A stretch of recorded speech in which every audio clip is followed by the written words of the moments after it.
അപ്പൊ അളിയൻ കാര്യമൊന്നും അറിഞ്ഞില്ലേ? ഇല്ല.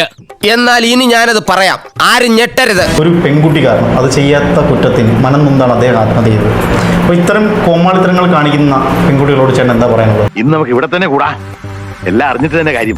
ജീവിതത്തിൽ നമ്മൾ സത്യസന്ധമായി ജീവിക്കുന്നവനാണെങ്കിൽ അവൾ പ്രോഗ്രാം ചെയ്ത് കാണിച്ചാൽ നിന്റെ ബാപ്പയെ കൊണ്ട് കാണിച്ചിട്ട് മറ്റവളെന്ന് പറഞ്ഞു. സന്തോഷായി, നല്ല സന്തോഷമായി. എൻ്റെ പാർട്ടിയല്ലേ ഭരിക്കണേ, കമ്മ്യൂണിസ്റ്റുകാരനായ 17 വയസ്സിൽ മെമ്പർഷിപ്പ് കിട്ടിയ ആളാണ്. എൻ്റെ പാർട്ടിയെ ഭരിക്കണേ. അപ്പം എൻ്റെ മുഖ്യമന്ത്രിക്ക് ആണുങ്ങളെ വേണ്ട. അങ്ങനെ സംഭവിക്കില്ല.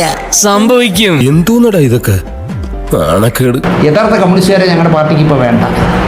ഇതുപോലെ നടക്കുന്ന പോക്കിരികളെ മതി. അവള് പഞ്ചായത്ത് മെമ്പറെന്തോ ആണ്. അതെ അതെ അതെ. അവൾ അവിടെ പോണത് അടിച്ചു പൊളി സ്റ്റൈലിൽ. എനിക്കോ? ആരാടാ റമോ നിന്നോട് ഈ അപവാദമൊക്കെ പറയുന്നു? മുസ്ലിം ലീഗുകാരല്ല, പറഞ്ഞയും കൃതിയൊന്നുമില്ല, ഒരു പുല്ലുമില്ല അവക്ക്. കുറച്ച് ഓവറായാലും എല്ലാവരും ശ്രദ്ധിക്കൂ. കഴുത്ത് വരെ പെരുമ്പാമ്പ് വിഴുങ്ങി അവന്റെ തലയില് ഹാന ചവിട്ടിന്ന് പറഞ്ഞ പോലെ. അവള് മര്യാദയ്ക്ക് അടിച്ച് പൊളിച്ച് മുടിയൊക്കെ വെട്ടിയിട്ട് പറന്നു പോകും. ഏവന്റെ പുറത്തും കയറാന്നുള്ളതിൽ പണി പാലും വെള്ളത്തിലാണല്ലോ കിട്ടിയത്. ദൈവമേ, എന്ന് പറഞ്ഞാൽ മോശം അഭിപ്രായം കുടുംബത്തെ പറ്റി നാട്ടുകാർക്ക്. ഇതുപോലുള്ള അലവലാദികളെ അവളുടെ സ്വകാര്യ കാറി കയറി പോലീസ് സ്റ്റേഷനിൽ കൊണ്ടുപോയി. ഇപ്പൊ എന്നെയാണെങ്കിൽ കൊണ്ടുപോകാൻ പിണറായി സമ്മതിക്കും. നീ അറിഞ്ഞ ഞാൻ പെട്ടു. പോലീസുകാരൻ ഫ്രണ്ടിൽ പോണ്, പുറകിൽ നിന്ന് അവളുടെ കാറിൽ, ലക്ഷറി കാറിൽ പോണ് പോലീസ് സ്റ്റേഷനിലേക്ക്. അമ്മാവിനെ വീട്ടിൽ പോകും പോലെ. ഈ സർക്കാർ ഇരിക്കുമ്പോൾ ഇങ്ങനെയൊക്കെ നടക്കുള്ളൂ. വിട്ടില്ലേ? ആരംഭിച്ചു. ഇനി പറഞ്ഞിട്ടെന്താ കാര്യം? നമുക്ക് വേറെല്ലാം പറയാം. ഈ മുഖ്യമന്ത്രി ഇങ്ങനെ ആയിപ്പോയല്ലോ എന്നാണ് ഞാൻ എന്തോ ആരാധനയോടെ കണ്ടിരുന്ന മനുഷ്യൻ എന്നറിയാം എൻ്റെ നേതാവ്. കഴുപ്പണം കെട്ട കാര്യങ്ങളല്ലേ ചെയ്യുന്നത്. ഒരു ചെറുപ്പക്കാരനെ അടിക്കോ തുടിക്കോ കൊന്ന എവൾക്ക് സ്ത്രീ സുരക്ഷ കൊടുക്കേണ്ട കാര്യം കാര്യമില്ല. എവളെ തൂക്കിയെടുത്ത് അകത്തിട്ടുണ്ടേ, വെടിവെച്ച് കൊല്ലണം അതിനെ.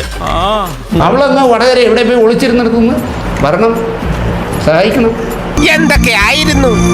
സ്വന്തം കാറി വന്നോളൂ, ഞങ്ങൾ മുമ്പേ പോവാം. എവളെ ഒരു മന്ത്രിയാ എസ്കോട്ട് പോയി പോലീസ്.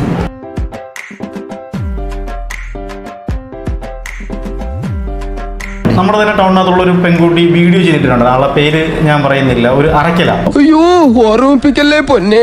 കേരളത്തിൽ കാണേണ്ട ഏറ്റവും വലിയ ലക്ഷ്മി ദേവിയാണ്. അയ്യേ, ആലോചിക്കും തോറും നാണിച്ച് തൊലി പൊളിയുന്നു. എന്നാൽ അവൾ പഠിപ്പിക്കുന്ന പിള്ളേരെ കാര്യമൊക്കെ ഞാൻ ആലോചിക്കട്ടെ.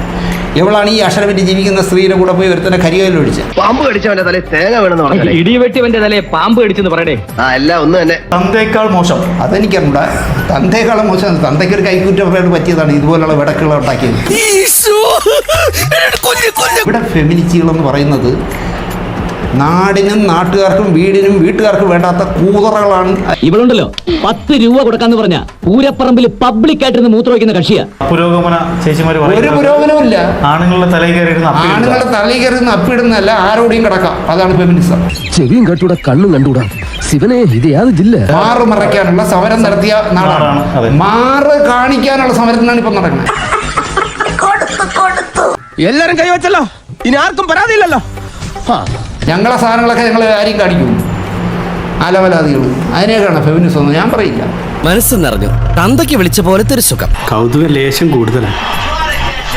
മാപ്പാക്കണം. ഇനി ഞാനിവിടെ നിന്ന് ഡയലോഗ് പറഞ്ഞ കരഞ്ഞു പോകും. ഉസ്മാനെ, രക്ഷപ്പെട്ടോ.